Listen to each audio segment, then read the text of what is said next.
नेहरू बंगला महानदी मुहाण मुहरे अघटन समुद्र माछ धरी फेरुथिबा समय नेहरू बंगला मुहाण मुहरे बुड़ीगला माछ धरा बोट्र नाम मां बासुळी भरोसा 2 बोट्रे थिले 8 जन मत्स्यजीवी एबे भी मुहाण रे जार साहाय्य भासुछंती मत्स्यजीवी 3 जन बोट उपरे फसी रहिछंती। तेबे ओडिशा सामुद्रिक मत्स्य उत्पादक संघ तरफ पठा जाइथिबा एक बोट समुद्र मध्यरु 3 जन को उद्धार करथिबा बेले 5 जन मत्स्यजीवी फसी रहिथिबा नै ओम्फा तरफ सूचना मिली।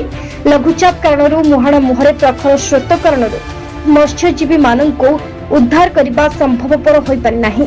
तेबे मुहाण मुहरे मृत्यु सहित संग्राम करुथिबा मत्स्यजीवी माननकु प्रशासन तरफ उद्धार कार्य विफल होइथिबा नै ओम्फा तरफ प्रकाश करा जाइथिबा बेले फसी रहिथिबा मत्स्यजीवी माननकु तुरंत हेलिकॉप्टर सहायता उद्धार करा जिबाकु ओडिशा सामुद्रिक मत्स्य उत्पादक संघ और स्थानीय अंचलवासी दाबी करिसेंती।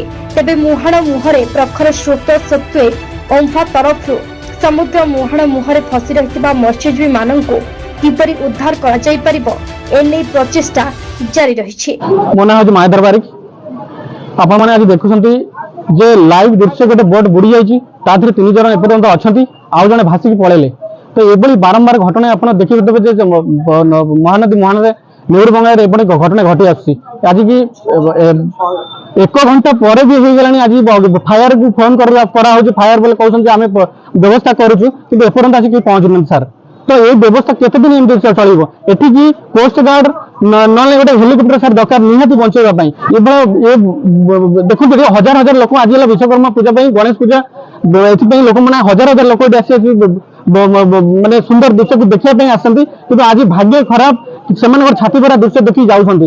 ये गोटे माने आम माने व्यवस्था को गोटे ये करूची जे हमको निहाती गोटे सेफ्टी हिसाब रे एते बड़ गोटे सारा ओडिसा रे गोटे पारादीप बंदर आउ हमर ना अछि एते लोक आसंती। तो आज एबडे दृश्य देखि तांका मन बहुत दुखित अछि जे एबडे दृश्य निहाती हमर ये जो दृश्य को प्रशासन को आगु गुरुत्व न रखारे 2 वर्ष पूर्व ए घटना हेइतिला पुन बारंबार ए घटना घटुछि सर।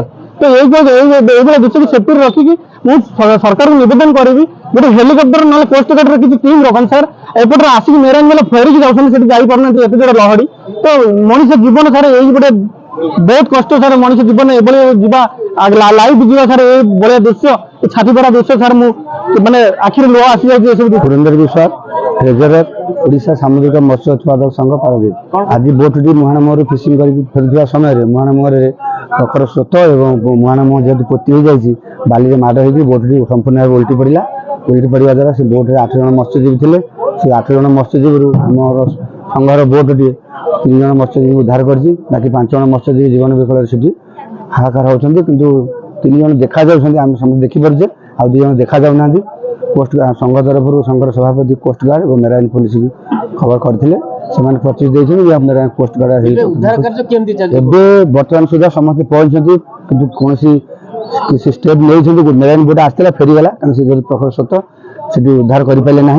बर्तमान अग्निशम बाहिनी आसिक अच्छा देखुं तरफ से किसी आरक्षित पदक्षेप ना आ मनुष्य जीवन उद्धार कार्य बर्तमान किसी बर्तमान सुधा किसी ना। आम संघ तरफ डंगार आरेंजमेंट करोटी आम से आइडियल रखु देखो से गोटे बोट आम रही से स्टाफ मान केमी कौशल देखुं जब किसी प्रखर स्रोत कम कि जुआर हाइट हम से जगिक आम संघ तरफ गोटे बोट देती बोट रही प्रशासन तरफ एपं कौन उद्धार कार्य होना। तेणु कोस्ट गार्ड बर्तमान कोस्ट गार्ड हेलिकॉप्टर आसवा कथा पहुंचनी रात्र आसी है बर्तमान से जीवन सहित संघर्ष कर सुरक्षित बोले आम कहीपर आज्ञा बर्तमान राति हेल्ले मुहाण अंधार हो जाए जी द्वारा पलैबे देखिपारे स्थले एमती भी स्टाफ भाषी चली जाते मुहाण पोतीगला किए भी साहस कर जावाई क्या जो बर्तमान जो अवस्था अच्छी मुहाण मुहर पाग खराब अच्छे लघुचाप भी आस्ते आस्ते आरंभ कर रिक्वेस्ट कर कोस्ट गार्ड रिक्वेस्ट कर तुरंत हेलिकॉप्टर व्यवस्था कले से 3 जन भी 4 जन बोट जो अच्छा मत्स्यजीवी जीवन बची जाता। आगे आमे कहूनु कहूछि आजिर भारत।